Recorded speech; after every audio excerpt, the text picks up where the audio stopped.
Hello guys, welcome back to my channel.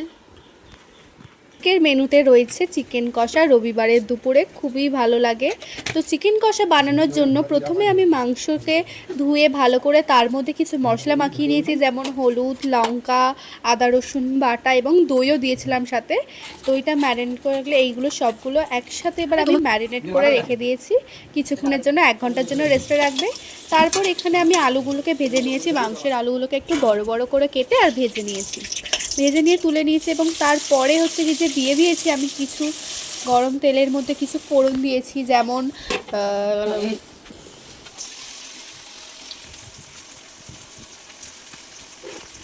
গরম তেলের মধ্যে আমি দারচিনি, এলাচ, লবঙ্গ, গরম মশলা, গোটা গরম মশলা দিয়েছি এবং তার সাথে তেজপাতা দিয়েছি। দিয়ে তারপরে পেঁয়াজটাকে দিয়ে ভালো করে লাল লাল করে ভেজে নিয়ে এবং তারপরে হচ্ছে কি যে আমি ক্যাপসিকামটাও দিয়ে দিয়েছি ভাজার জন্য। এরপর ওটা কিছুটা ভাজা হয়ে গেলে আমি দিয়ে দিয়েছিলাম ম্যারিনেট করা সেই মাংসটা, এবং সেই মাংসটাকে দিয়ে এবার আমি ভালো মতন কষাবো। একটু চিনিও দিয়ে দিয়েছিলাম যাতে কালারটা খুব ভালো আসে মাংসের।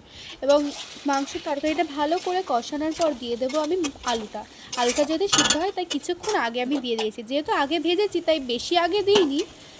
তারপর আমি আস্তে আস্তে ভালো করে কষিয়ে নেবো মাংসটাকে। দেখতেই পাচ্ছ যত কষাবে মাংসে জল ছাড়বে, এবং আমি কিন্তু এখানে বেশি করে জল দিইনি, আগে যে মাংস থেকে জলটা বেরিয়েছে সেটা থেকেই মাংসটা সিদ্ধ হয়ে গেছিলো।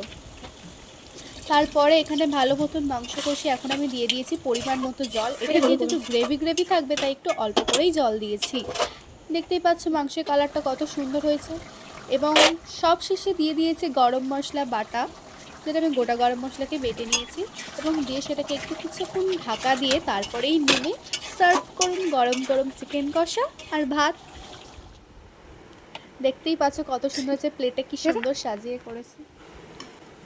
তো খাও, খুবই সুন্দর হয়েছে। সবাই প্লিজ একবার বানিয়ে দেখবেন বাড়িতে। চলো tata, bye bye, good bye.